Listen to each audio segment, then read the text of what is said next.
like I'm rocking for 'em. The love fake, they gon' kill me. Cause I kill everybody that I hate. I wonder if these niggas do the same. That's why I'm cautious, paranoid. So if I run into these niggas, I'm gon' off them. 6 years ago, I lost my dad. That shit left me sad. I got my first taste of blood. I know they hating that. If you was here, you would respect the fact that your baby boy grown man. Yeah. Ah.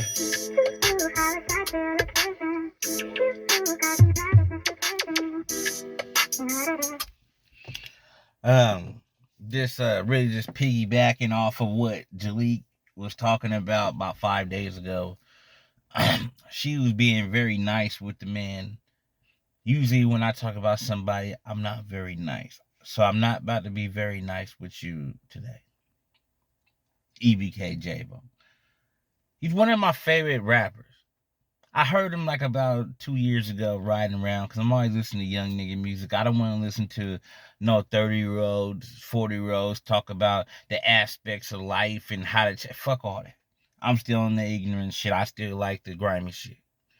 So I'm listening to the next grimiest rapper. I started off with EBK.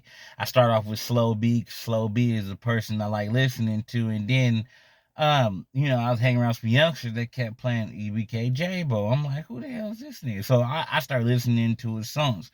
My favorite song I listened to was Best Friend.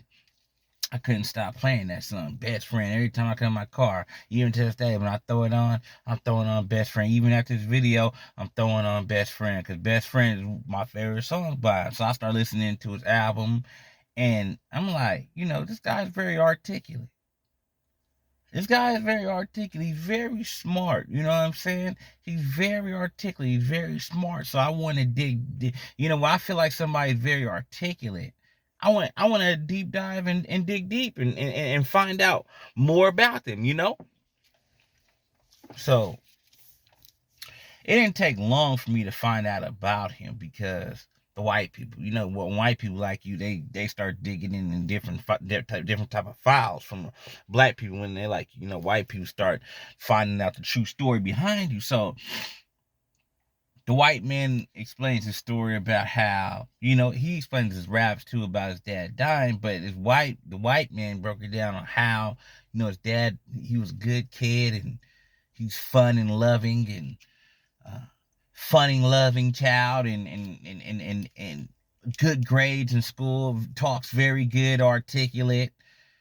And once some kids were picking on him, his dad went to the rescue for him. His dad ended up getting killed. Tragic event. And after that, that's when he turned to a chaotic child. And when I mean chaotic, this guy's chaotic. He's very chaotic. And I didn't know how chaotic. I thought it was just raps, but I didn't know how chaotic he really was until I started digging in. See, the white man dug in, and then I started digging in, and I started seeing the same things he's doing. But I really didn't get a chance to dig in, though, because he went to jail. I didn't really know what he went to jail for. I just know I started listening to him. As soon as I started listening to him, he went to jail. Boom.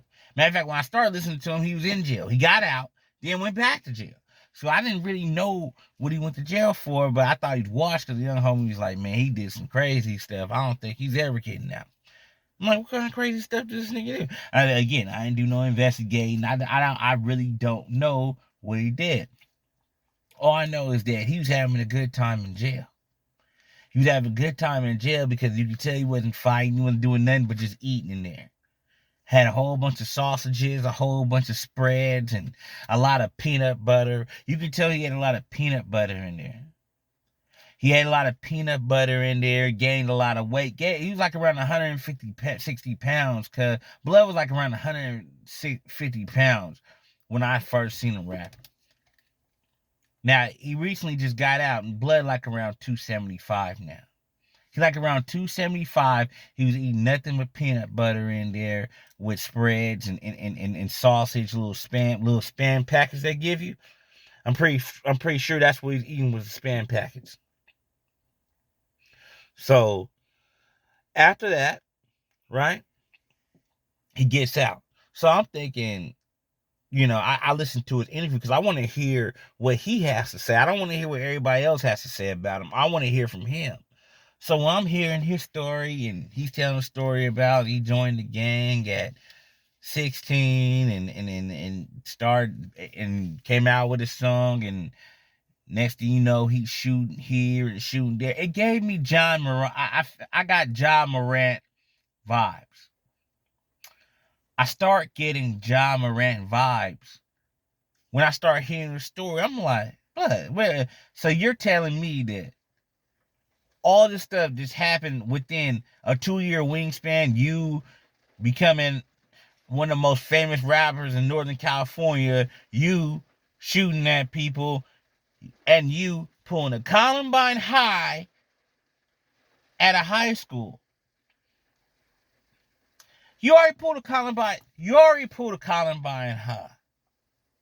Already shot up a school, gang bang, all this stuff. Good kid. Good kid. Very good kid. Grew up well. You pulled a Columbine high at the high school, right? So you're telling the story on No Jumper about how you pulled a Columbine high, you shot at school looking for your ops and all this stuff. 2 back-to-back shooting cases, all within the same time he's rapping. So then I start putting things together. I'm like, wasn't banging at all. Good kid. Dad died. And then all of a sudden turns to borderline serial killer. So I was like, damn, I'm listening, when I listen to his raps are so real because he's illustrating his raps as long as he's living. So as long as he's living, he's doing what he's doing on the rap. He's pulling up on people, he gonna rap about it. He's shooting at people, he gonna rap about it. He funking with this person, he gonna tell you that person he's funking with. Because everything he's talking about is super duper real. Like, Blood is on some serious serial killer type of stuff, and I wanted to talk to him because I want two things. I want to interview, and I want you to show up for my 40th birthday. My 40th birthday is in June. I'll pay you. I want you to show up because kids like you and they mesmerize you, but I don't know if you're going to make it. I don't know if you're going to be alive until then, so this is why I'm talking to you. I'm hoping, I'm really talking to you on some selfish shit. Because I'm hoping that you're alive for my birthday. And if you die after that, you die after that. But things are not looking too well because you already didn't pull a Columbine high. You're over here funking. You're rapping about funk on these people. You're fat. You might get diabetes. You might get diabetes, or you might just mess around and just get shot. Just being too fat, you trying to bounce on somebody too fat to get away, and you might get chopped down, fat dude with his butt out. I'm really worried about that because you gain a lot of weight and you're still talking like you're like around 170 pounds. You're not that agile no more. You can't hit a fence. You can't duck and dodge. When I remember I got that fat around that time, around 23, I got fat, blood. I'm just talking to you. I got fat. And when I got fat, I didn't even leave the car because I couldn't get to the blick. Like, I was too fat. If I had a problem, I couldn't get to the blicky. Or I just sit in the car with a blicky and a 40 ounce. That's all I did because I was too fat. I couldn't move around, and I couldn't really do nothing. I couldn't really bang how I wanted to bang. I know you're a little depressed because I was depressed when I was big. And you know what I'm saying? I got hella big and I was hella depressed. You feel me? The girls wasn't looking at me the same. You know what I mean? I'm used to having girls all the time. Now they look at me, they fat. They throwing little fat jokes. Grandma got fat jokes. And mom got fat. Everybody got fat jokes. I know how you feel, man. I know how you feel being fat. You're getting tattoos on your face. That's part of the depression right there. We start getting tattoos on your face. So this is what I'm saying. I'm worried about you. Got tattoos on your face. You're fat. You're not taking care of your health. You riding around pulling up on people. Hey, you can pull up on me. I'm 4 years old. I'm 40 years old and handicapped. I'm handicapped and I'm 40 years old. Go ahead and pull up on me. I'm at the cemetery like I'm always at the cemetery every morning. Seaside mortuary. But you're pulling up on people. You tell them to come out and do all this stuff.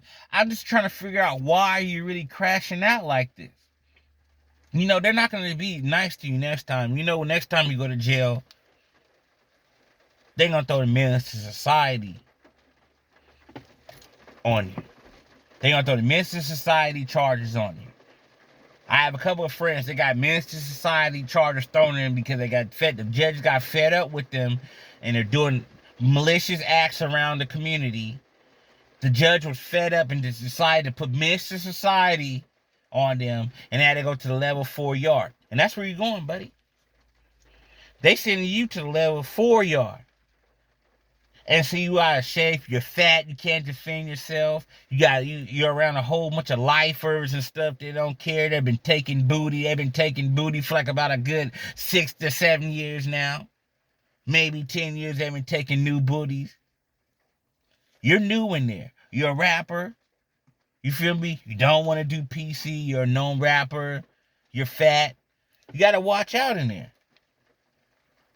You gotta watch out in there. And that's the type of life you want. You either want that or you don't get shot with your butt out, laying out. You know what I mean? Because you're too fat to move away. So this is what I'm saying. What I'm saying is that, you have very good talent. And I don't want that to go to waste. There's a guy, I tell you a story about a guy, you know what I mean? My homie, right? He always was rap about throwing pebbles at the pin game. Throwing pebbles at the pin games. It sounded hard. It sounded hard till he went to the pin. Now, he went to the pin, got out, changed man, suit and tie, pants. Don't really be rapping about throwing pebbles at the pin game, because when we went there, it wasn't all as mesmerized as you think it was. You're very talented. Just like Jamarcus Russell was talented. Jamarcus Russell was a very talented quarterback. Jamarcus Russell could throw on his knees 70 yards. Jamarcus Russell was 6'6". A fantasy quarterback. Everybody dreamed of having a quarterback like this. They had a bazooka arm, could seal the line, everything. Al Davis went to the podium. Told everybody, Jamarcus Russell is my quarterback. Jamarcus Russell is my quarterback.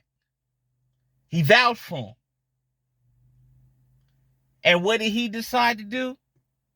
He decided that he wanted to sip some lean. He sipped some lean, ran a lean operation. You can't have $1 billion. This is $1 billion corporation, and our quarterback is over here selling lean. And eventually, that's what didn't read the playbook, didn't care, just thought that I had a strong arm, somebody gonna pick me up. Never got picked up again. I'm telling you the story because of this. The Raiders have not been the same since we drafted, Jamarcus Russell. We got set back 10 plus years. We're just now getting back on track because we wasted a lot of time dealing with drafting Jamarcus Russell. Our owner died. Our owner died because he believed Jamarcus Russell disappointed him. He died after. So, what I'm saying is that as Northern California in particular, we can't afford to have another rapper die at this point. We can't have you die. We can't have you go to jail. I mean, I thought Blaster was going to represent us. Blaster got into 3 different high-speed chases. You know what I mean? Switching cars, doing high-speed chases. I don't know what's wrong with Cub. As soon as I start liking Blast, I'm hearing about all these high-speed chases he's doing, running and getting in different. Like, you already been in one high-speed chase. You get another one. Okay, cool. Why do you get into another one? I don't know, man. I don't know what's wrong with this youth. I don't know what's wrong with Northern California. But all I know is that EBK JAYBOO, to me, is the best rapper in Northern California. And I hope he does. I wish him well, man. He's a little psychotic, man. You could tell that he needs someone to talk to. You can always come talk to me, man. I give you an interview. I talk to you. I consult with you. You need a big buddy, man. You don't have no big homies, man. You need a big buddy. I'm your big buddy, man. You come talk to me, man. Come smoke one and chop it up with me.